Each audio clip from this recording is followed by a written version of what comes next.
श्रीमती प्रियंका गांधी वाड्रा। श्रीमती प्रियंका।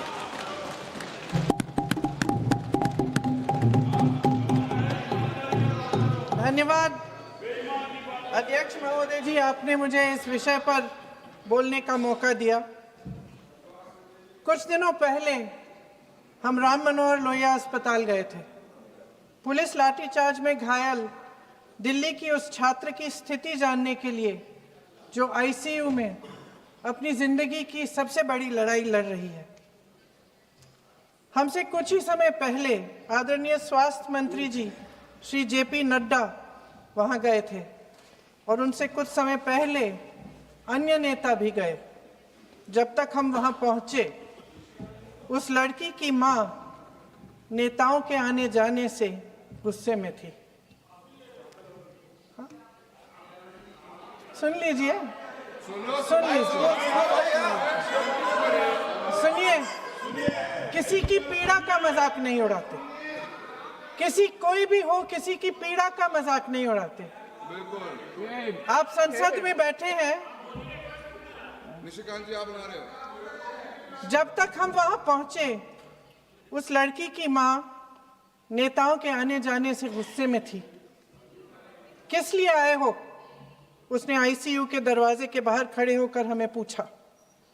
हमारे सामने कांपते हुए हाथ जोड़े कहने लगी कि धन्यवाद आप आए हैं, ठीक है, मगर मुझे किसी से नहीं मिलना, मुझे किसी से बात नहीं करनी। महोदय, उस मां की पीड़ा से उसका पूरा शरीर कांप रहा था, लेकिन उसने दृढ़ आवाज में कहा, सुबह से बड़े बड़े लोग यहां आ रहे हैं, एक के बाद एक वीडियो बना रहे हैं। वह भी आए जिन्होंने मेरी बेटी का ये हाल किया है। किस लिए?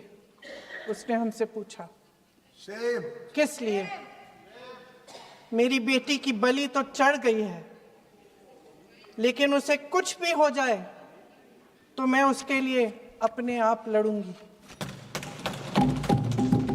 मुझे किसी की मदद नहीं चाहिए, मैं अकेले लड़ लूंगी। महोदय, शायद मुझे यहाँ खड़े होकर सबके सामने ये बात नहीं कहनी चाहिए, मगर उस माँ की गुहार ने मुझे शर्मिंदा किया। उसके दिल के टूटने की वो आवाज जो अस्पताल की दीवारों से में गूंज रही थी, मेरे मन में अभी भी गूंज रही है। इसलिए उस माँ की इजाजत लिए बिना मैं आपके द्वारा आदरणीय प्रधानमंत्री महोदय जी और आदरणीय गृह मंत्री महोदय जी से पूछना चाहती हूँ कि क्या जरूरत थी एक मासूम बच्ची पर इस तरह दमन करने की? क्या जरूरत थी उन छात्रों पर आंसू गैस चलवाने की, उन पर लाठियां बरसाने की, उन पर वाटर कैनन्स चलवाने की? क्या जरूरत थी उन नौजवान लड़कियों को जलील करते हुए उनके कपड़े फाड़ने की, उनको बेरहमी से गंदी तरह पिटवाने की? देश के युवाओं पर पैलेट गन्स और AK-47 चलवाने की क्या आवश्यकता थी? क्या वे आतंकवादी थे? क्या आतंकवादी हैं? टेररिस्ट हैं? हाँ, कांग्रेस बोल रही है। हाँ, कांग्रेस बोल रही है। जवाब दीजिए, जवाब दीजिए। कांग्रेस बोल रही है, जवाब मांग रही है, जवाब दीजिए।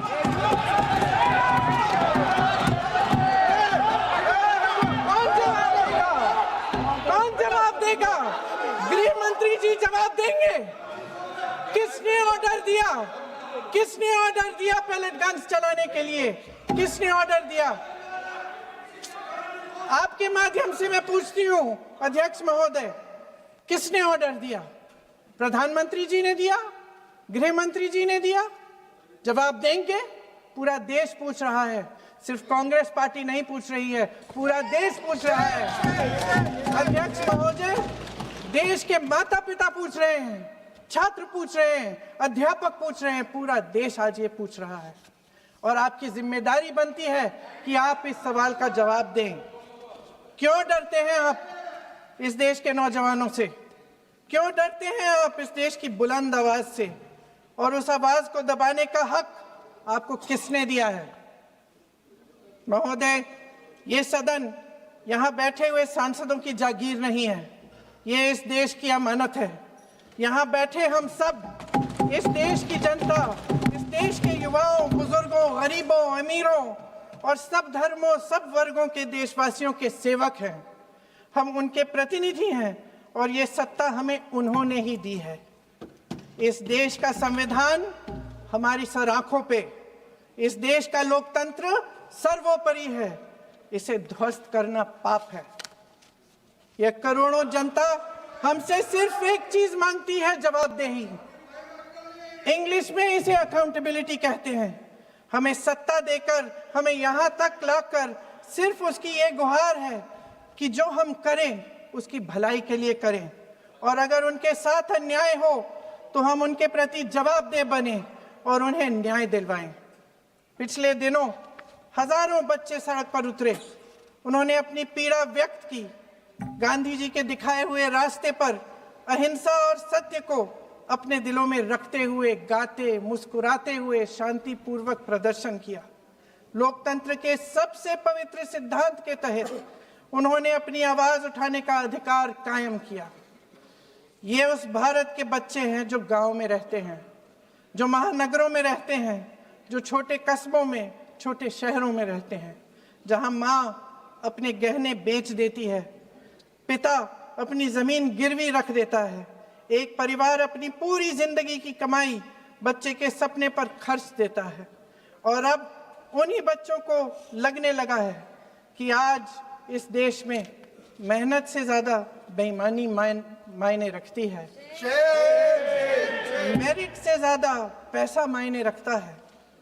तब सिर्फ एक छात्र नहीं हारता, उम्मीद हारती है। इन परेशान बच्चों ने अपनी उम्मीदें आपसे साझा की। उनकी मांगे क्या थी? कि पेपर लीक करके उनके साथ जो बार बार अन्याय किया जा रहा है उस पर कार्रवाई की जाए, कि जो सिस्टम उनके भविष्य को कुचल रहा है उसे सुधारा जाए, कि जो माफिया उन्हें घेरे हुए है उसे हटाया जाए, कि जिस मंत्री के कार्यकाल में यह सब हुआ वह इस्तीफा दे, कि उन पर बर्बरता करने वालों पर कार्रवाई की जाए और उसके लिए माफी मांगी जाए।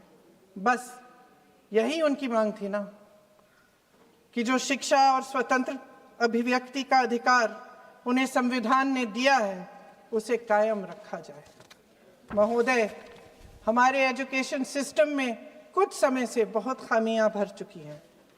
बच्चों पे जो प्रेशर डाला जाता है उसकी वजह से सैकड़ों बच्चों ने आत्महत्या कर डाली है।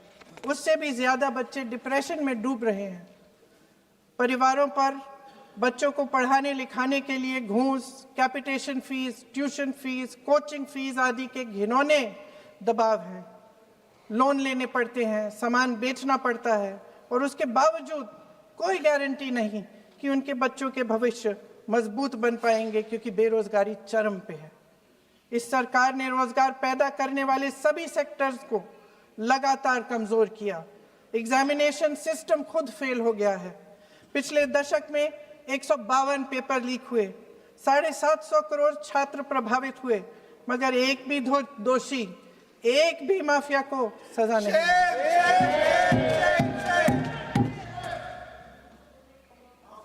हमारे एजुकेशन में आरएसएस के प्रचारकों को भर भर कर उसे खोखला बना दिया है। जबरदस्ती एनटीए बनवाकर सिस्टम का केंद्रीकरण करके उसे और भी उलझा दिया।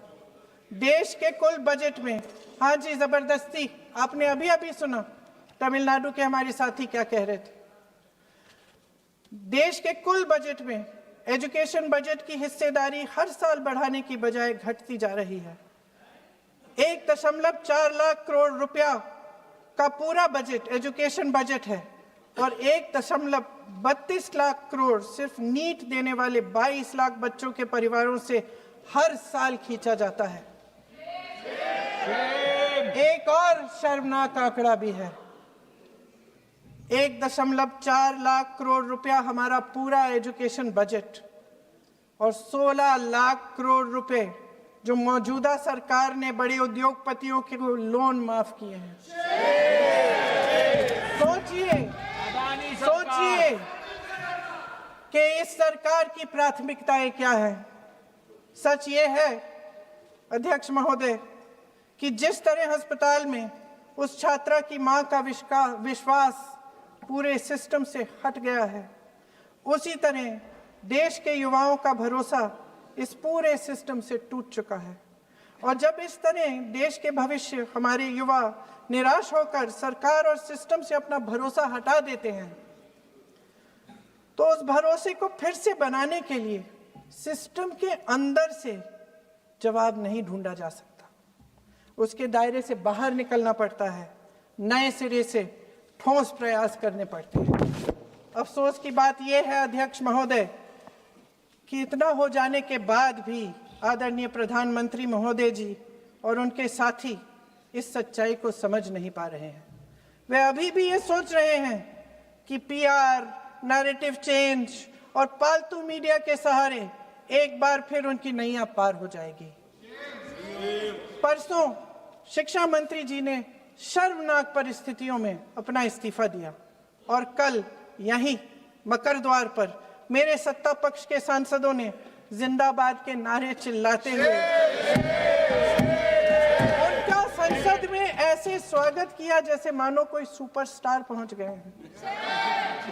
विडंबना देखिए महोदय, जब भूतपूर्व शिक्षा मंत्री को मुकुट पहनाया जा रहा था, स्वागत हो रहा था उनका, तब महाराष्ट्र में एक परिवार पेपर लीक पीड़ित अपनी बेटी की आत्महत्या का शोक मना रहा था। आपकी सरकार ने देश के करोड़ों छात्रों को क्या संदेश दिया? आपको किस बात का गौरव है, किस बात का अभिमान है, ये कौन सा अहंकार है? जहां आंखों में शर्म होनी चाहिए वहां बेशर्मी और स्वागत के नगाड़े बजाए रह रहे हैं। एक तरफ मातम है, दुख है, यहां फूल माला डाल रहे हैं। कोई आप पर कैसे यकीन करे? प्रधानमंत्री महोदय जी ने नया शिक्षा मंत्री चुना, एक ऐसे व्यक्ति को इस पद पर आसीन किया जिसने एक गर्भवती महिला के बलात्कारियों की रिहाई पर अपनी सहमति व्यक्त की, खुशी जताई। देश की करोड़ों लड़कियों को प्रधानमंत्री जी ने इससे क्या संदेश दिया? सर, अखबारों में है, अखबार में नहीं। मेरा कुछ भी बोल के चले जाते हैं क्या? अरे ये तो कैसा क्या है इनके पास? ऐसा ही कोई आरोप लगा दीजिएगा, कोई नियम कानून नहीं है।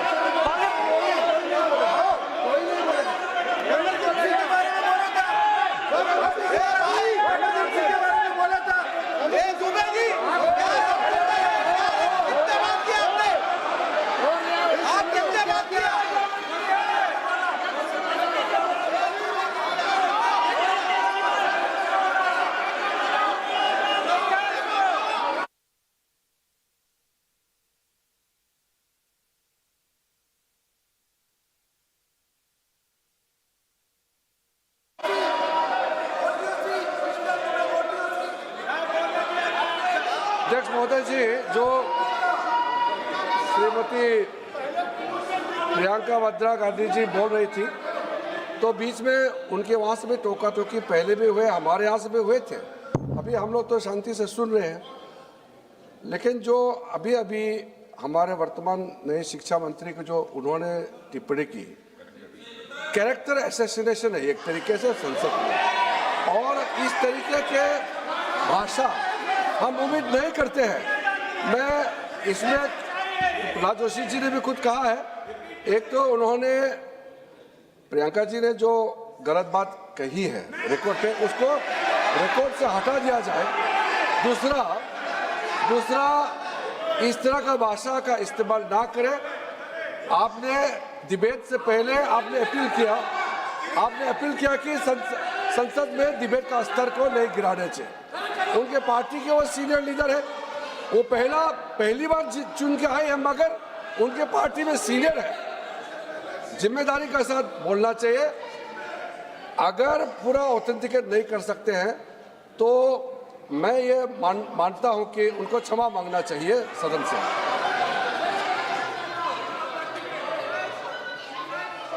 मेरा मत ये है सदन के अंदर, ये सदन सर्वोच्च लोकतांत्रिक संस्था का सदन है, इसका एक एक शब्द हमेशा रिकॉर्ड में रहता है। मैं माननीय सदस्य से आग्रह करूंगा कि बिना तथ्यों के हमें इस तरीके के सदन के पटल पर बात नहीं करनी चाहिए।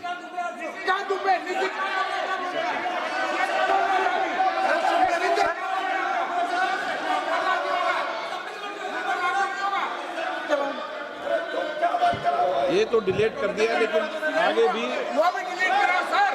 ये जो नीचे काम बोलता वो भी ये सीधे क्या बोल रहा था, क्या कर रहा था सर जो प्रहलाद जोशी जी ने बिल्किस बानो के बलात्कारियों की रिहाई पर जो बयान दिए, उसका प्रमाण मैं आपको दे दूंगी, मैं भेज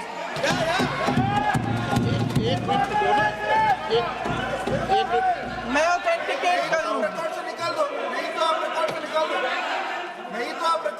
स्पीकर का डायरेक्शन 115, उनको पहले ऑथेंटिकेट करने के लिए सर, ऑथेंटिकेट करेंगे उसके बाद वो आगे बढ़ेंगे, ऐसे नहीं होगा। पहले ऑथेंटिकेट करने दो सर, उनको ऑथेंटिकेट करने के लिए कहिए, ऑथेंटिकेट करने कहिए उनको।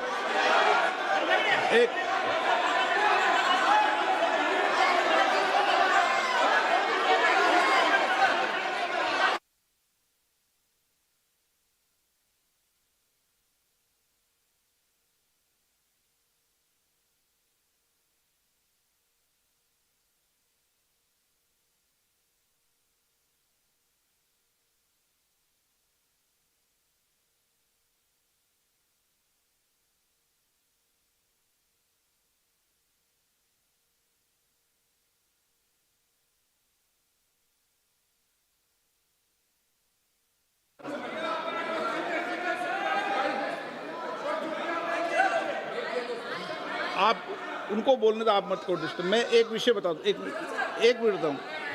नियम 353 के अंदर फिर मैं एक बार स्पष्ट कर दूं, किसी भी सदस्य द्वारा किसी भी व्यक्ति के विरुद्ध मानहानि या अभियोगात्मक प्रकृति का कोई आरोप नहीं लगाया जाएगा जब तक कि सदस्य ने अध्यक्ष और संबंधित मंत्री को पर्याप्त अग्रिम सूचना नहीं दे दी हो। यह व्यवस्था है।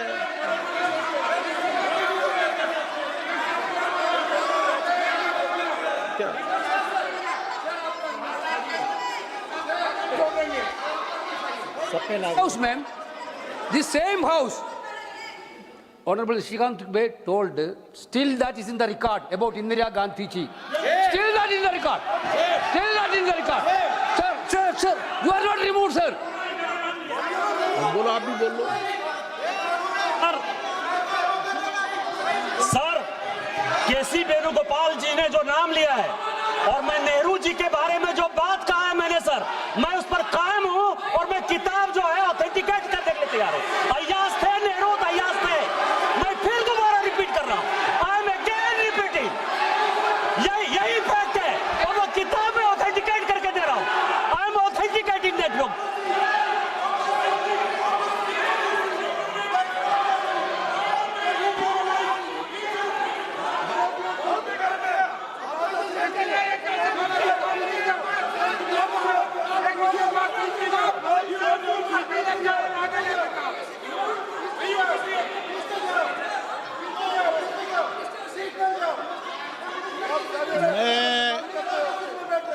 मैं जब आसन पर होता हूं, जो मैं व्यवस्था देता हूं, चाहे सत्ता पक्ष हो या प्रतिपक्ष हो, मैं समान व्यवस्था देता हूं।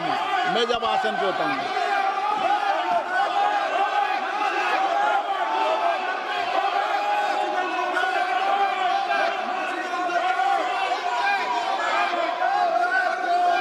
प्लीज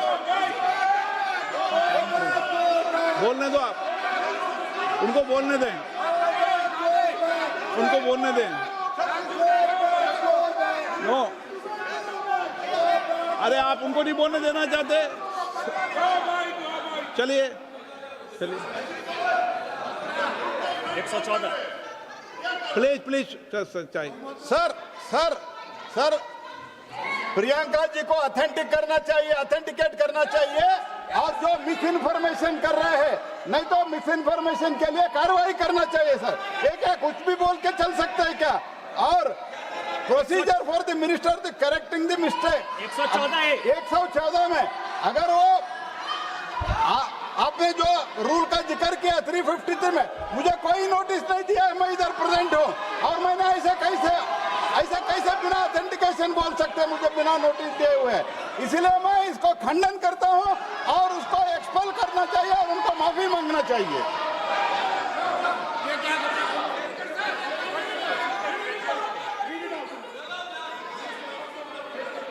नहीं, ये चैप्टर आगे नहीं बढ़ेगा सर। बिल पे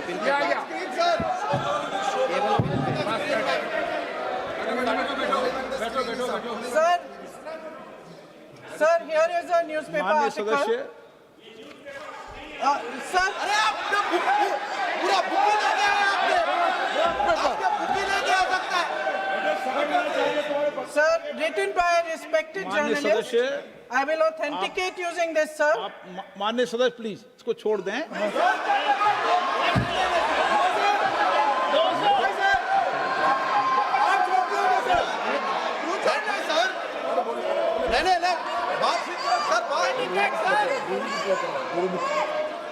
सर अगर जोशी जी अपने बयान का इस खंडन कर विधेयक रहे पर ही हैं, चर्चा होगी।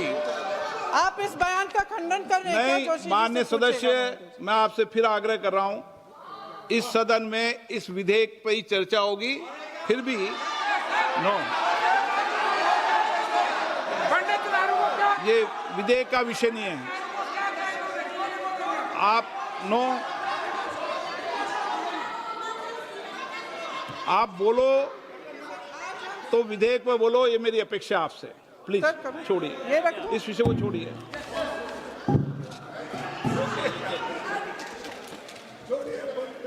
आज हम सदन पटल पर एक ऐसे विधेयक में संशोधन पर डिबेट कर रहे हैं जो 2024 में पारित हो चुका था और इसमें मुख्य संशोधन यही है कि पेपर लीक के अन्य अपराधों के लिए सजा बढ़ाई जाएगी। मगर जब से ये विधेयक पारित हुआ तब से अब तक इस सरकार ने एक भी अपराधी को सजा नहीं दी। आपने देखा है कि कल और परसों से फेस रिकॉग्निशन द्वारा प्रदर्शन करने वाले बच्चों के नाम और पते सार्वजनिक किए जा रहे हैं, मगर यही काम पेपर लीक करने वाले अपराधियों के लिए अभी तक नहीं किया गया। ना इस विधेयक में पेपर लीक रोकने के कोई ठोस कदम है। इससे देश के युवाओं का भरोसा कैसे बनेगा? अध्यक्ष महोदय, आदरणीय प्रधानमंत्री महोदय जी को आपके माध्यम से मैं कहना चाहती हूं कि शायद उन्हें अपने सलाहकार बदलने चाहिए। वे असलियत से एकदम टूट चुके हैं। नई कमेटियां बनाने से काम नहीं चलेगा। उनका अध्यक्ष चाहे कोई भी हो। राधा कृष्ण कमेटी भी व्यवस्था में सुधार लाने के लिए बनी थी। आज तक उसकी एक सिफारिश लागू नहीं हुई है और इस नई कमेटी में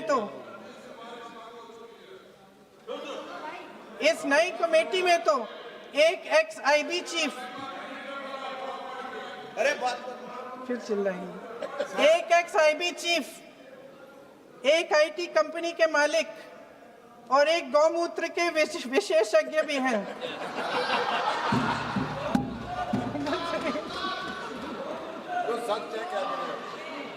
इन्हें शिक्षा के बारे में क्या पता जी?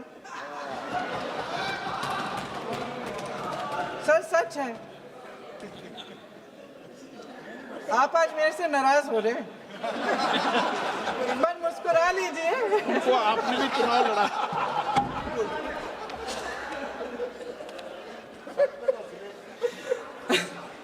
सर फास्ट ट्रैक कोर्ट्स का रिकॉर्ड पहले से ही बहुत खराब है। वैसे भी कल की सुनवाई में सीबीआई का वकील पेश ही नहीं हुआ। संसद में विपक्ष को दोषी ठहराने से, खोखले राजनीतिक खेल खेलने से काम नहीं चलेगा। आप जेन जी का भरोसा वापस जीतना चाहते हैं तो नए एंगल से अपने फोन से नए वीडियो बनाने से नहीं होगा।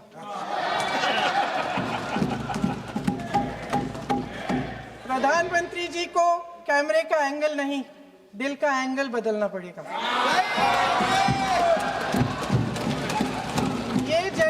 अत्यंत जागरूक है, समझता है, झूठ पहचानने की उसकी अपार क्षमता है। इनका दिल और दिमाग जीतने के लिए आपको सच्चाई पर उतरना पड़ेगा। आपके शासन के चलते इस नौजवान पीढ़ी के साथ घोर अन्याय हुआ है, बर्बरता हुई है। इस सच्चाई को स्वीकार करिए। अपनी जिम्मेदारी से पीछे हटने से काम नहीं चलेगा। आदरणीय प्रधानमंत्री महोदय जी, आपको जिम्मेदारी लेनी पड़ेगी, ठोस कदम उठाने पड़ेंगे। शिक्षा विशेषज्ञों को इकट्ठा कीजिए, छात्रों, अध्यापकों, सभी स्टेक होल्डर्स को साथ लेकर, अन्य विचारधाराओं के थॉट लीडर्स के साथ गहरी चर्चाएं करवाकर एक नई शिक्षा प्रणाली तैयार कीजिए। मौजूदा नेशनल एजुकेशन पॉलिसी में 8 महीने तो एग्जाम चलते हैं, अध्यापकों को पढ़ाने का समय नहीं मिलता। सिर्फ आरएसएस के लोगों से भरने की बजाय सिस्टम को शिक्षित, एजुकेटेड, उन्नत और उदार दृष्टिकोण के लोगों से भी भरिए, जिनकी योग्यता सिर्फ उनकी विचारधारा न हो।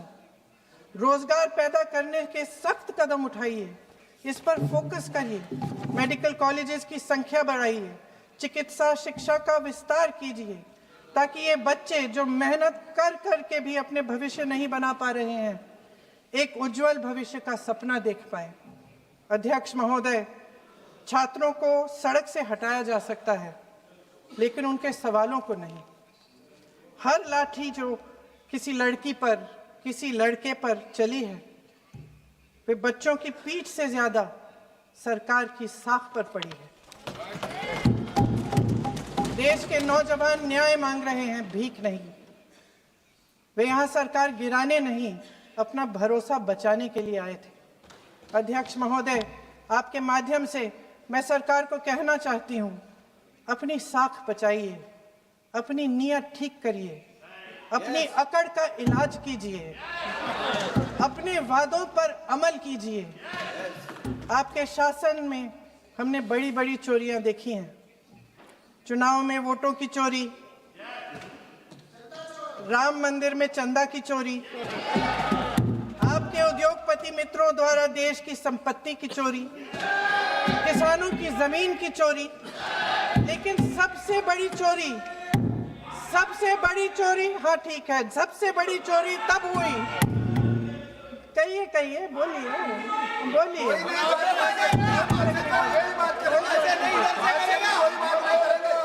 सुन लीजिए, शांति से सुन लीजिए, शांति से सुन लीजिए।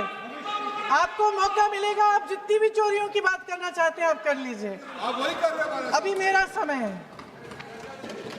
सबसे बड़ी चोरी तब हुई जब देश के नौजवानों के भविष्य, उनके सपने चुराए गए। भविष्य की चोरी, सपने की चोरी किसी भी चोरी से कहीं बड़ी होती है महोदय।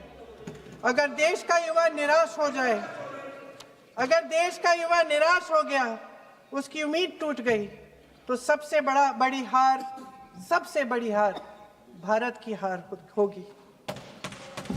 और हम कांग्रेस और विपक्ष के लोग जान दे देंगे, मगर भारत की हार नहीं होने देंगे। जय हिंद। सर, अब तो मुस्कुरा लीजिए, भाषण खत्म।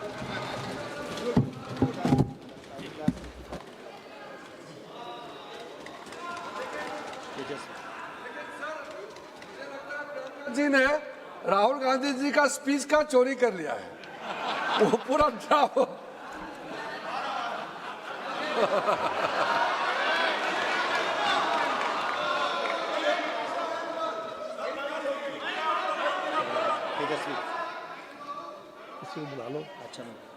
तेजस्वी सूर्या, धन्यवाद स्पीकर सर।